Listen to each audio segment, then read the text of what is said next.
Salut et bienvenue sur cette chaîne où je partage mon vécu depuis 30 ans en tant qu'un des premiers dévots de Krishna français, vivant cette expérience à cette époque où il y a très peu de connaissances sur ce que c'est que les Védas, l'hindouisme en général. Et cette question aujourd'hui, qu'est-ce que c'est que l'hindouisme et en particulier, est-ce que l'hindouisme c'est une religion monothéiste ou polythéiste? C'est ce qu'on va aborder. Donc merci d'être là. Si tu t'intéresses donc à la philosophie védique, aux textes sacrés écrits en sanskrit il y a 5000 ans, si tu crois en la réincarnation, etc., bien abonne-toi, c'est un honneur pour moi. Si tu demandes à un catholique, j'y ai pensé comme ça à cette question, si tu demandes à un catholique par exemple, est-ce que vous croyez en la transsubstantiation? C'est-à-dire, est-ce que vous croyez que le bout de pain devient carrément le corps du Christ? Un catholique vous dira oui, tout à fait, le pain c'est carrément, l'hostie c'est littéralement le corps du Christ, quoi. Mais vous demandez à un protestant, est-ce que l'hostie c'est carrément le corps du Christ, il vous dira non, c'est symbolique. C'est symbolique. Donc quand vous demandez à la question est-ce que l'hindouisme c'est polythéiste ou monothéiste, eh ben ça dépend à qui vous posez la question. Ça dépend à qui vous posez la question. Et donc il faut d'abord, même avant tout, parler du mot hindouisme. J'ai fait une vidéo en anglais, je crois que j'en ai fait une en anglais, en français aussi. Elle est là, sur le mot même hindouisme. Parce qu'il est problématique. C'est un mot qui est problématique. Pourquoi est-ce qu'il est problématique? En résumé, c'est parce que c'est un mot qui ne se trouve nulle part dans le corpus de textes sacrés originels des Védas. C'est-à-dire le mot hindouisme, tu le trouves pas. Tu le trouves pas dans la Bhagavad Gita, tu le trouves pas dans les Upanishads, tu le trouves pas dans les Védas. Alors d'où vient-il ce mot? L'histoire linguistique de ce mot, il faut remonter à plusieurs siècles, à l'invasion musulmane. Tiens, surprenant, des musulmans qui essayent de conquérir le monde. Jamais vu ça. Bref, quand à l'invasion musulmane de l'Inde, quand il y a une rivière qui s'appelle l'Indus, et quand les envahisseurs sont arrivés donc du Moyen-Orient vers l'Inde, et quand ils sont arrivés à cette rivière qui s'appelle l'Indus, ils ont commencé à prononcer le nom de cette rivière comme Hindou. Et ils ont nommé les gens qui vivaient donc de l'autre côté de cette rivière, notamment donc les Indiens entre guillemets qui pratiquent le Sanatan Dharma. Ça on peut dire c'est un terme plus spécifique, plus authentique. Ils ont commencé donc à les appeler les hindous au pluriel. Et donc et leur religion à eux là, ceux qui vivent de l'autre côté de la rivière, c'est l'hindouisme. Et ce qui est intéressant, c'est qu'avec les siècles, les Indiens eux-mêmes ont commencé à s'approprier le terme, non seulement d'abord pour parler aux envahisseurs en tant que tels, c'est-à-dire ouais ok on est les hindous, ouais notre religion c'est l'hindouisme, voilà ok c'est ce que vous dites, bon d'accord, mais après ils ont commencé à s'appeler eux-mêmes hindous, entre eux quoi. C'est par exemple, un autre exemple, imaginez que les Mexicains ils appellent les Américains du Nord les gringos. Donc imaginez que, je sais pas, il y a une invasion mexicaine des États-Unis et que les Américains, un peu par peur et intimidation, disent aux Mexicains oui, nous sommes bel et bien les gringos et notre religion c'est le gringoïsme. Donc c'est exactement ce qui s'est passé avec le mot hindou et hindouisme en Inde. Bon. Ayant fermé cette parenthèse, maintenant revenons à cette question. Est-ce que l'hindouisme c'est polythéiste ou monothéiste? Et ben là, tout simplement, ça dépend à qui tu demandes. Ça dépend à qui tu demandes. Il y a, on peut dire, 3 grandes traditions dans, entre guillemets, l'hindouisme. La tradition dévotionnelle, qui est bel et bien monothéiste, celle à laquelle j'appartiens. Il y a une tradition non dualiste, celle qui vient de la tradition, on peut dire, récemment, enfin, depuis 500 ans ou plus, plus dans le cas de Shankaracharya, le non-dualisme. Donc, ultimement, oui, c'est du polythéisme, mais ultimement, il n'y a que le Brahman. On va l'expliquer rapidement. Et après, bon, il y a la tradition du yoga qui est plus ancrée sur le physique, le corps du. C'est pour ça que donc on peut parler et après il y a le shivaïsme aussi. Bref, il y a différentes traditions, c'est ça le truc. Tout comme tu as les protestants, tout comme tu as les catholiques, les adventistes du 7e jour, les mormons, etc., etc., etc., les orthodoxes. Donc, de la même manière et d'une manière encore plus, disons, accentuée, dans le monde du entre guillemets, hindouisme, tu as différentes traditions qui diffèrent l'une des autres de manière vraiment radicale au niveau théologie. Vraiment, vraiment radicale au niveau théologie. Par exemple, la tradition non-dualiste, qui a été popularisée énormément dans, disons, la société moderne occidentale par, je vais pas l'appeler un saint parce que moi je le considérais pas comme un saint, mais quelqu'un qui s'appelait Vivekananda, le fameux Swami Vivekananda. En 1922 ou 32, je sais pas quoi, dans ces eaux-là, il y a eu le premier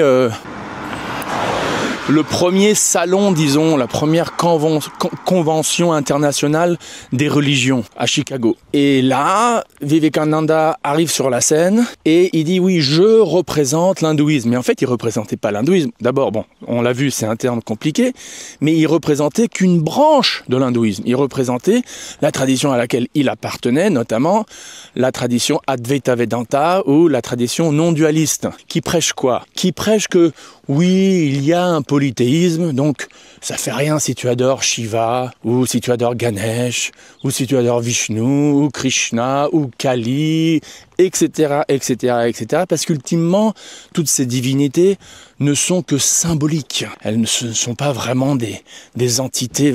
Ce ne sont pas des personnes, ce ne sont pas des dieux et des déesses à part entière, disons, qui ont leur propre existence individuelle et même leur propre planète où ils résident et même leur propre pouvoir de gérer tel ou tel aspect du monde matériel. Non, non, ce sont simplement des symboles qui n'ont pas de véracité, qui n'ont pas de réalité ontologique éternelle. Et ce qui compte vraiment, et c'est la seule chose qui est réelle, c'est ce qu'il y a au-delà de ces divinités, au-delà de ces symboles. Notamment quoi? Notamment une sorte de conscience non différenciée, sans individualité, le tout, le un.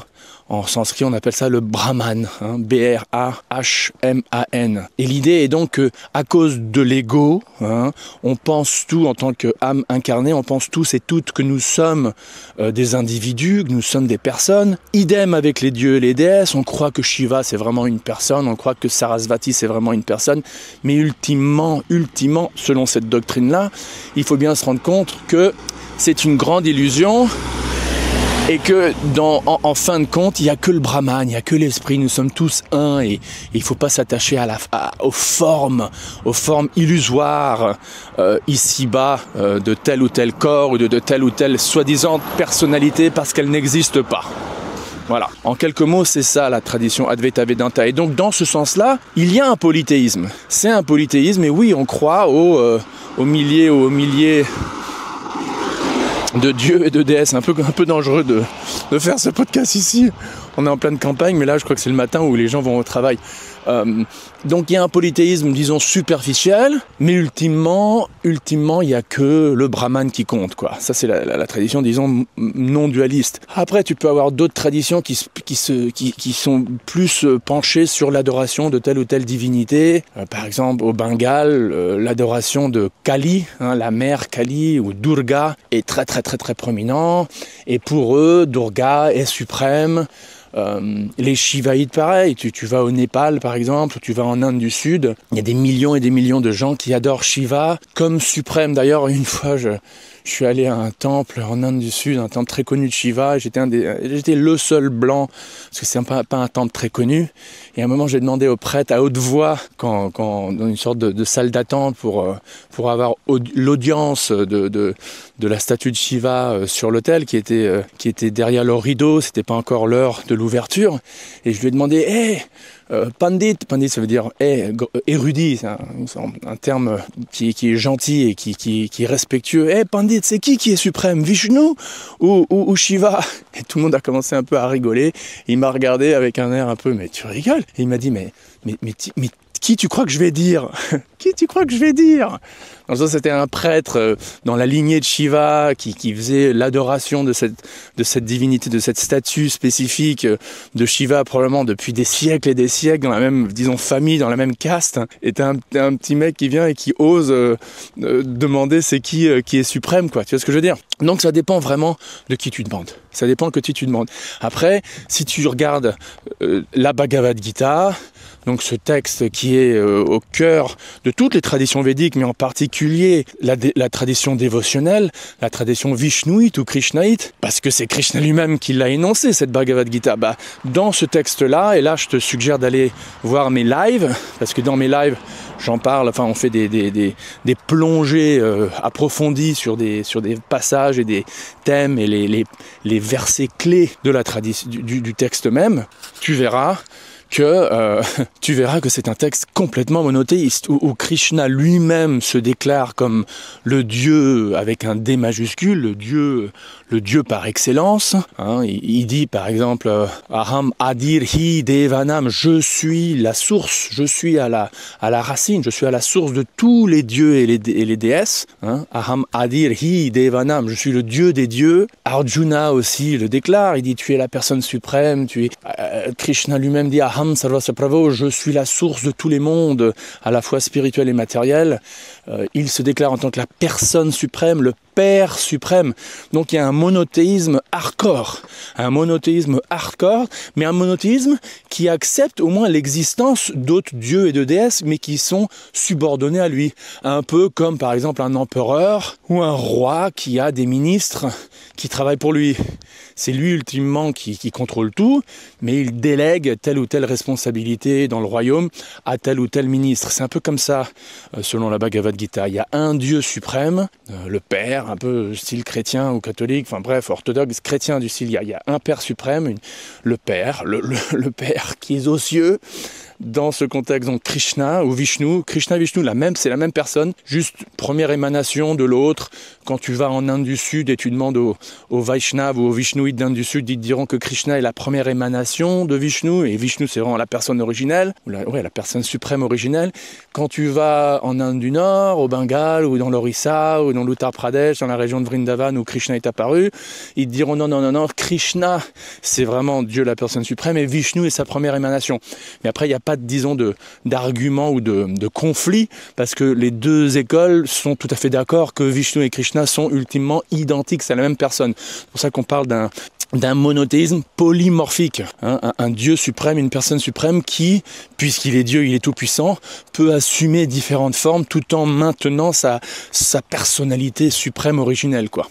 Bon, mais ça c'est un petit détail. Mais voilà, la Bhagavad Gita vraiment conclut que Dieu est un et qu'il y en a qu'un et que c'est une personne suprême, donc un monothéisme hardcore, comme je dis. Donc voilà, il faut vraiment voir à qui tu poses la question. À qui tu poses la question. Ici sur cette chaîne, on est donc des Vishnouites ou des dévots de Krishna, donc on dit que Krishna c'est Dieu la personne suprême et on a de quoi substancier, ça se dit, ou justifier notre revendication, encore une fois avec plein de versets de la Bhagavad Gita elle-même, que dire du Srimad Bhagavatam ou de la Brahma Samhita, d'autres textes qui pointent directement à un monothéisme hardcore avec Krishna au centre. Mais après, si tu vas dans d'autres régions, tu vas à Varanasi par exemple, ou tu vas à Rishikesh, et tu dis qui est Dieu, est-ce que l'hindouisme c'est polythéiste ou monothéiste, ils te diront autre chose parce qu'ils appartiennent à une autre tradition.